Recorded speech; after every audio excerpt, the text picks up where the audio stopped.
Welcome to the She Speaks to Inspire podcast. I'm your host, Julia Kraft, your authentic expression mentor and public speaking coach. She Speaks to Inspire is an empowering public speaking podcast for women with public speaking fear. Unlike other podcasts on public speaking, She Speaks to Inspire not only gives you tips to be a confident communicator under pressure, but also helps you regulate your nervous system for less anxiety, learn lifestyle practices to reduce burnout and overwhelm, and reconnect with your feminine leadership presence for more authenticity and comfort in your skin.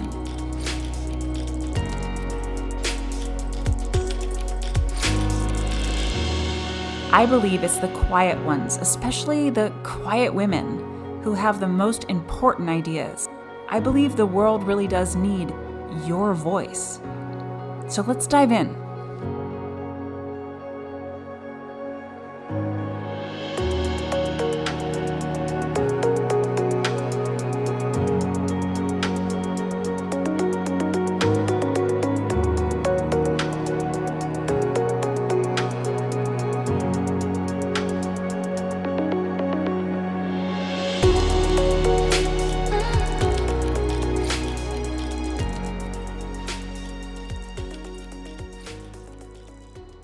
Does it feel like you're getting through your speaking opportunities? Putting on a brave face to get through, get it over with, putting on a smile. Perhaps you're hoping that nobody notices that you're nervous. I remember years ago, I did that same thing. I'd lead trainings or do speaking gigs, full of energy, big smiles, but on the inside, I felt so tight, so disassociated. It was like a blur. Afterwards, I couldn't really remember what had just happened. And I'd be exhausted afterwards too. Really took it all out of me to do those speaking opportunities. And what I really wanted to experience was a congruence between my inner experience and the outer experience the audience had of me. What I mean is that I both felt confident and calm on the inside, and that the audience perceived me as confident and calm. Is that what you'd like as well? I often hear women say, I just want to be myself, just want to be authentic. I want to feel calm and confident. I want people to see me as a leader, and yet fear is keeping them stuck. Why do we get stuck in this putting on a brave face, putting on a smile facade over and over again? The short answer is conditioning. Let me explain. I was brought up in an Italian Catholic family. Maybe you relate to this even if you have different heritage. Think about your childhood. Think about the culture in which you were brought up. Think about what you learned in school or from bosses that you had early on in your life. I know for me as an Italian Catholic family, there was an internalized sense of what it meant to be appropriate, that there was a public self that I needed to present in order to be appropriate, societally acceptable. The epitome of that for my experience as a child was my parents put me into ballroom dancing school. I remember as a little girl, I was probably 10 years old, wearing this cute little ruffly dress. I had white gloves and patent leather shoes with the socks with the little ruffles on them. I mean, it was the whole thing, right? And I'd sat there in my chair, and I was taught to sit with my ankles crossed in that very demure way to wait for the boy to come ask me to dance. I internalized that restraint and playing small were desirable qualities. But if I look back and am really honest with myself, I had so much wildness and desire coming up from the inside that wanted to express. I wanted to play. I wanted to dance wildly. I wanted to, go up and choose my own guy to dance with.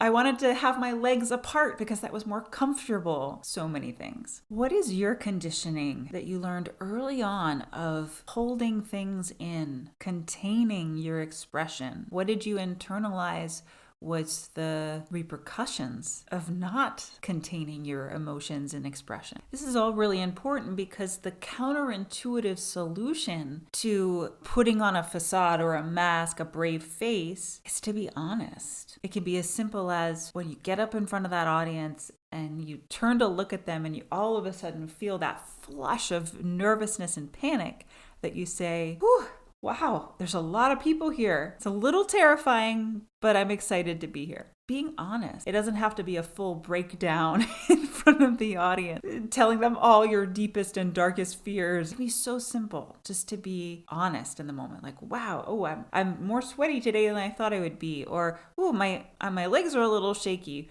You can just be honest. And immediately the facade is broken. And that stagnation, that stuckness or freeze mode of fear starts to loosen. The more you can reveal that inner vulnerability without dumping it on people, owning that inner vulnerability. From an outer perspective, you become very likable for your humanity. From an inner perspective, you'll learn to make friends with the panic or the fear. You'll recondition yourself that it's okay to let your insides be seen, even in a professional environment. It doesn't make you less of a leader, often will make you more of a leader. In a recent podcast episode, I talked about how public speaking fear is the number one fear and that really everybody has it. So with that in mind, can you imagine how inspiring it would be for other people in your audience to hear that you're afraid? It would normalize the fear that they experience. It would inspire them to be more open and more confident. I know that you've been getting through your speaking opportunities for a long time, and I commend you for that, right? You've been doing the best that you know how to do. And now I invite you to drop the mask a bit more and see if you can be honest, be a little bit more open about what you actually experience, and see if you can get to the other side of it where it's no longer something that holds you back or that you're ashamed of, that ties you up in knots, so that ultimately you can inspire others with your message. The world does need your voice.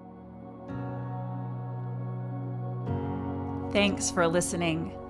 This has been She Speaks to Inspire with Julia Kraft, your authentic expression mentor and public speaking coach. I'm so glad you joined me. And I hope you got so much out of this episode. If you want to learn more about Speak to Inspire training programs and get inspired, head over to speaktoinspire.com or follow us on Instagram at She Speaks to Inspire. Never forget, the world needs your voice, and it's time for you to speak to inspire. See you in the next episode.